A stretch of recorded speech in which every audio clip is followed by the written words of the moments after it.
ফিলিস্তিনে ইসরায়েলি হামলায় নারী ও শিশুসহ গণহত্যার প্রতিবাদে নারায়ণগঞ্জের রূপগঞ্জের গ্রিন ইউনিভার্সিটিতে বিক্ষোভ ও প্রতিবাদ সভা অনুষ্ঠিত হয়েছে। গ্রিন ইউনিভার্সিটির শিক্ষার্থী ও শিক্ষকদের অংশগ্রহণে সোমবার বেলা 11:30টার দিকে ভার্সিটি ক্যাম্পাসে এই কর্মসূচি পালন করা হয়। বিক্ষোভ শেষে বক্তারা ইসরায়েলি পণ্য বয়কট করার আহ্বান জানিয়ে বলেন, ফিলিস্তিনে মানুষের উপর এমন বর্বরোচিত অত্যাচার মেনে নেওয়া যায় না। বিশ্বের যত মুসলিম দেশ আছে সকলের উচিত ফিলিস্তিনের মুসলমানদের পাশে থাকা।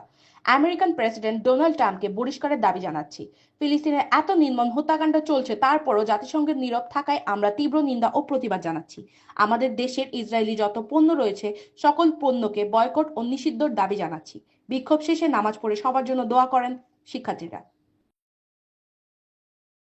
ইসরায়েলের মতো একটা নৃশংস দেশ, বেনিয়ামিন নেতানিয়াহুর মতো একটা নৃশংস শাসক যে গতকাল আমাদের ভাই বোনদেরকে হত্যা করেছে, ফ্লোরিন বোমা ছেড়ে হত্যা করেছে, এই সেই পুণ্যভূমি প্যালেস্টাইন যেখানে অবস্থিত মসজিদুল আকসা, এই সেই পুণ্যভূমি যেখানে অগণিত নবী রাসূলদের আগমন হয়েছে, যেটা ইসলামের প্রথম কিবলা আল আকসা, সেইখানে আমাদের মুসলিম ভাইদের রক্ত ঝরছে। এটাই কি আমাদের মানবাধিকার? এটাই কি আমাদের ইন্টারন্যাশনাল হিউম্যান রাইটস? এটাই কি ইউডিএইচআর ডিক্লারেশন? এটাই কি ICCPR declaration, international convention on human rights কি এখানে এসে নীরব? এই প্রত্যেকটা হত্যার পিছনে ইসরায়েলের পেছনে মদদ দেয় আমেরিকার মতো এই সমস্ত কুলঙ্গার দেশগুলা। আমরা প্রতিবাদ জানাই এই বাংলাদেশ থেকে, আমরা প্রতিবাদ জানাই শাহজালালের পুণ্যভূমি থেকে, আমরা প্রত্যেকটা বাঙালি একতাবদ্ধভাবে আমরা প্রতিবাদ জানাই ইসরায়েলি নৃশংস গণহত্যার বিরুদ্ধে। আমরা সবাই জাগ্রত এবং যেভাবে হচ্ছে নৃশংসতা হচ্ছে ওখানে, যে স্কুলগুলোতে, ইভেন হচ্ছে রেফিউজি ক্যাম্পে যেভাবে আক্রমণ হচ্ছে, দিস ইজ ইনটলারেবল অ্যাকচুয়ালি। মানে এগুলো হচ্ছে দেখা যায় না। অ্যান্ড আমরা সবাই স্ট্রং থাকব এবং সকল প্রকার যতভাবে অসহযোগিতা করা যায় করব, because this is a war that they started and we have to end it, তাই না? সো হোপফুলি আমাদের এই মনোভাবটা জাগ্রত থাকবে সবসময়। ফিলিস্তিনে ইসরায়েলের যে নৃশংসতা চলছে এর বিরুদ্ধে, ফিলিস্তিনের স্বাধীনতার পক্ষে একাত্মতা জানিয়ে আমরা আজকে এখানে দাঁড়িয়েছি। শুধু গ্রিন ইউনিভার্সিটি অফ বাংলাদেশ থেকেই নয়, আমরা আজকে দেখেছি যে পৃথিবীর প্রত্যেকটা প্রান্ত থেকে আজকে ফিলিস্তিনের পক্ষে, আজকে মানবতার পক্ষে কথা বলা হচ্ছে। আমরা শুধু মুসলিম হিসেবে আমরা এই দায়িত্ব পালন করব তা না, এটা স্পষ্টতই মানবাধিকার লঙ্ঘন। ইসরায়েলের পাশে যারা ছিল, যারা আছে, যারা এই অস্ত্রের যোগান দিচ্ছে, সেই প্রতিটা দেশের প্রতি, প্রতিটা মানুষের প্রতি, সেই হিসাবে যে আমেরিকা যে অস্ত্রের যোগানদাতা, এই আমেরিকার বিরুদ্ধে আমাদের অবস্থান সুস্পষ্ট।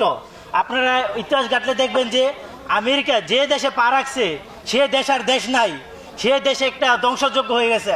তারা আন্দোলন করে ঠিকই, কিন্তু আমেরিকার নাম মুখে নিতে চায় না।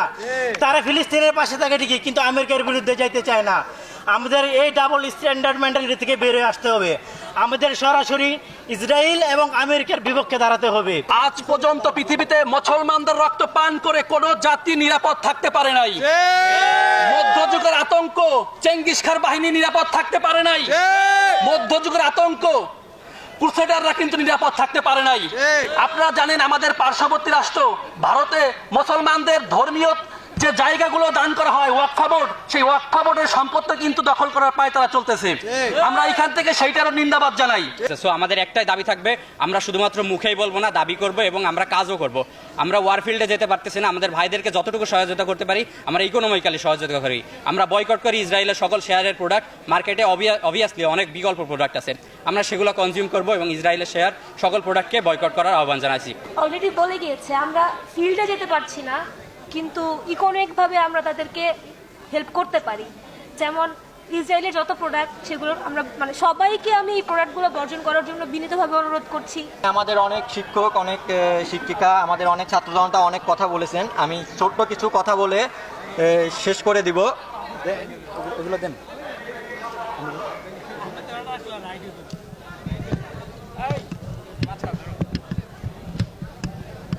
আমাদের হয়তো এখন গাজাতে গিয়ে ফিল্ড পর্যায়ে তাদের পক্ষে হয়ে আমাদের যুদ্ধ করা সম্ভব না, কিন্তু আমরা আমাদের দেশের মাটিতে থেকে তাদের ইকোনমিককে আঘাত এনে আমরা প্রতিবাদ করতে পারি। আমরা শুধু ক্যাম্পাস ভিত্তিক শুধু পণ্য বয়কট করলে হবে না।